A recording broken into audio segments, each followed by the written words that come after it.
smoking after sex. Could you just talk briefly, I mean, you come from, with your father and your mother was a classical pianist. Yeah, I was basically raised by my mother, me and my little brother and she. But you started playing very young. Can you just talk about it? It's pretty simple. I mean, I was raised by my mother's side of the family, and we were all there was music everywhere all the time.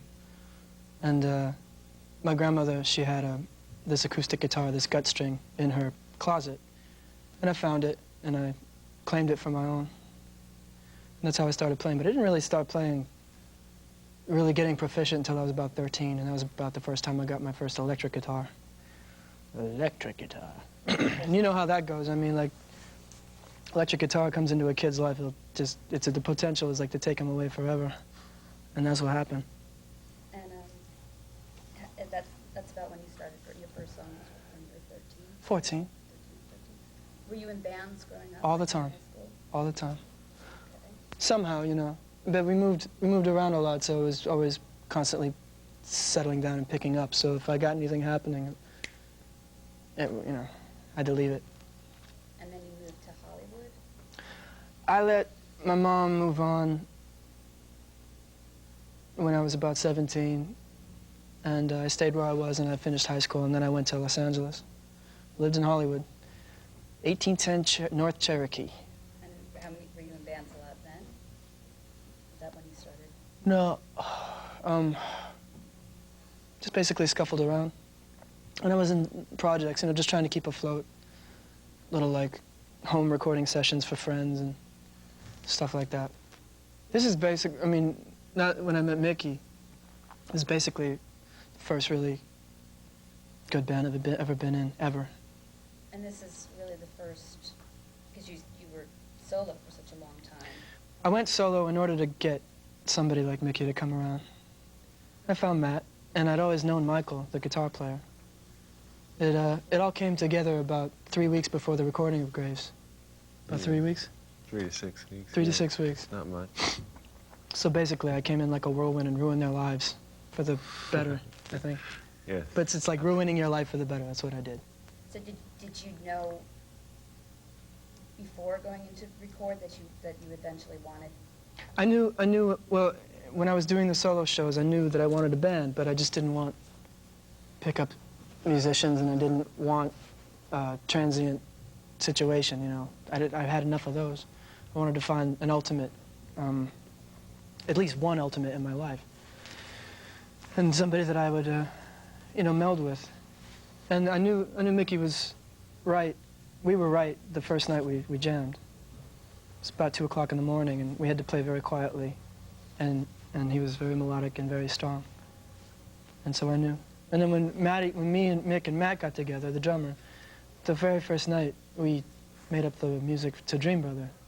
Everything that we played, me and Mickey threw at Matty. Matty helped turn it into an arrangement. So yeah, I mean, if you can get that in a drummer, you're set. Besides that, he's very handsome. How did Andy Wallace come into the mix? I'm not sure. I just met him in an office at the label, and we just started talking about, I don't know, I was like really into this Little Willie John album, and I was playing him Sun Ra and Mondo movie music. Oh, yeah. And I was saying I wanted to do things old style, just like, the band in a room, a bunch of mics, no overdubs. Didn't turn out that way because we weren't very strong. We weren't as strong as we are now as a band. But, so we had to do things differently. But he was just very into it. And he was going to be the engineer and the producer and the mixer. Very, very insular, very tight operation. And it was great. Were you familiar with the work that he's done? Oh, yeah, before? sure.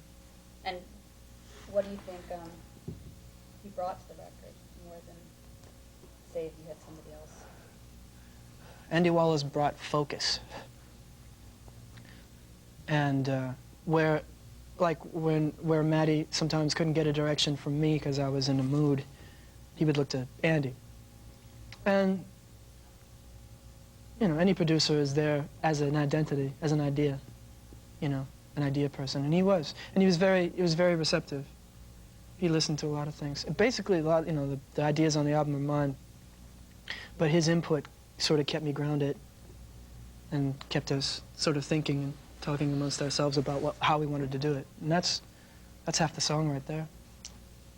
So, how do you feel about all the acclaim that's you've achieved recently? Every critic has put you on the It's a movable feast.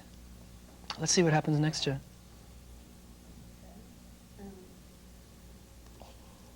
But I'm happy. I'm pleased. But I don't know. Critical acclaim is something you really can't look at as a measure. Yeah, you can't measure yourself against critics. They have a very different experience of music than a normal person. They have a stack of CDs on their desk in order to criticize it, and in order to put it into a picture that they know will make good copy and all that stuff. But they've been pretty genuine. And then, of course, some people totally hate my guts. So I expected that. Doesn't matter, though. Do you feel a lot of pressure that when you're playing the show that you might have to live up to what people have wrote? No. No. People who come to see us know from experiencing us that, we just are what we are when we come up on stage. It's very immediate. If I'm feeling low energy, the band will take low energy from me and we'll have a low energy concert. But the whole show will be low energy. Or if we're really up, the whole thing will be tight. It's, it's music. It's always changing. You can't impose a structure upon it. You do its will and it sort of does your will. It's an exchange. So how would you describe your music? I think it's very emotional. It's just music. Yeah, just typical white boy guitar rock, basically. Just stuff we love put into the mix. I never can find the words. It's pretty diverse. What was it you said?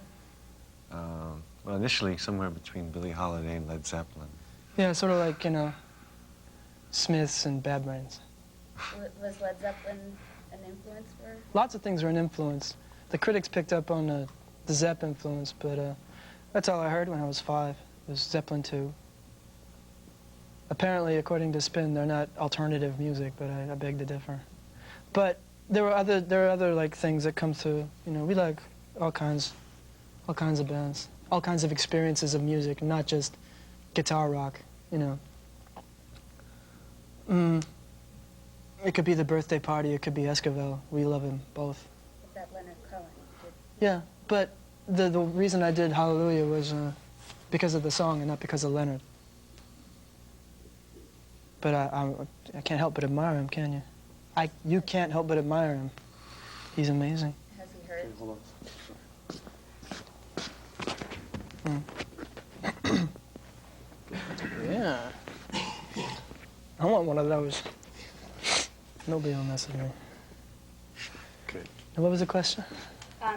Do you know whether he's heard? I hope he never hears it. Why? Because, I don't know. It sounds more, to me, sounds more like a boy singing it. I have a version, the night that we recorded So Real, I laid down one last version of Hallelujah. And I was so wiped out and tired that I forgot that it was on the reel, and I wanted to put it on. And it sounded more like a man singing it, I think. I don't know. I have a changing response to that song every time we play it. But I hope it does him justice.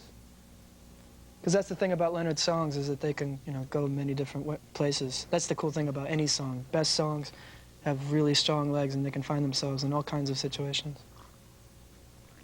So you didn't put lyrics into the CD at all. No. Do you not like talking about what songs mean?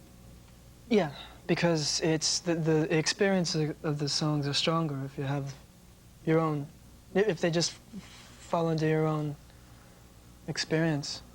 if you divine what the meaning of the song is for you, the experience is much stronger. And also, they don't look all that impressive on the page, to my esteem. So you've only made the one video. Yeah. Yeah. What do you think about video making? 'Cause, I mean, that was basically just straightforward kind of performance. Video making. It's, as a concern, it's brand new, although the form isn't new. But I don't know, video making isn't so bad. It's the stream that it gets put into.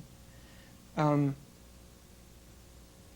know, you get your video on a channel, and it's like commercials going by. I never like fell in love with anybody or started necking to a TV showing a song. It's definitely a promotional device. So like there's you, there's Eddie Vedder, there's Toothpaste, there's Pimple Cream, there's Nirvana, there's Weezer. You know, it's just not, it's fun sometimes, but it can just get endless. The best thing is the gig. The best thing is the album. But visuals can be fun, you know. Would you ever want to experiment with them more than... Yeah. Well, we are actually. What's your next video for? Apparently, since we just gave up the album to people in radio stations to sort of just play what they wanted and not shove a single down their throat, they like Last Goodbye, so that seems a logical choice. Okay, so we don't have any time left. Okay. But could you guys do some ideas for us? Yeah. Okay, so you just You say your name first. say your names and you're watching 120 minutes on MTV. I know that threw me off before. I was like, wait a second. No, it's totally rock and roll, really. Go ahead. No, what should I say? Hi, I'm Mick. I'm Hi. Mick Grøndahl. I'm Mick Grøndahl. Hi, I'm Mick Grøndahl. You're watching 120 Minutes. No, wait, you say I'm Mick Grøndahl and I say I'm Jeff Buckley. Okay. And then who's going to say you're watching 120? Okay, you're going to say 120 Minutes? Okay. Okay. On MTV, is it? Yeah. Hi, I'm Mick Grøndahl. And I'm Jeff Buckley, and you're watching 120 Minutes on MTV. Then do it one more time, but you're watching 120. I mean, you're watching Alternative Nation with Kennedy. Oh. We're alternative. Hi, I'm Mick Grøndahl. And I'm Jeff Buckley, and we're happy to know that we're alternative on Alternative Nation on MTV with Kennedy. Very good. Thank you very much. Good expression on that. Are we starting with an interview or are we going right to the show? Do you want to, any chance you want to do a Europe ID while you're doing IDs? Because they're going there? Are you grabbing them? Oh, baby. Yeah, we don't. It's a different format that we work on. We don't really. Oh, I'm This aware poor of thing. how standard it Well, is. no, I'm in touch with the European Yeah, people but- every day, and they yeah. always ask me to do that with you. So that's all. Oh. Yeah, I think, But it's okay. Don't I worry mean, about it. they haven't asked yeah, I us. think that's all.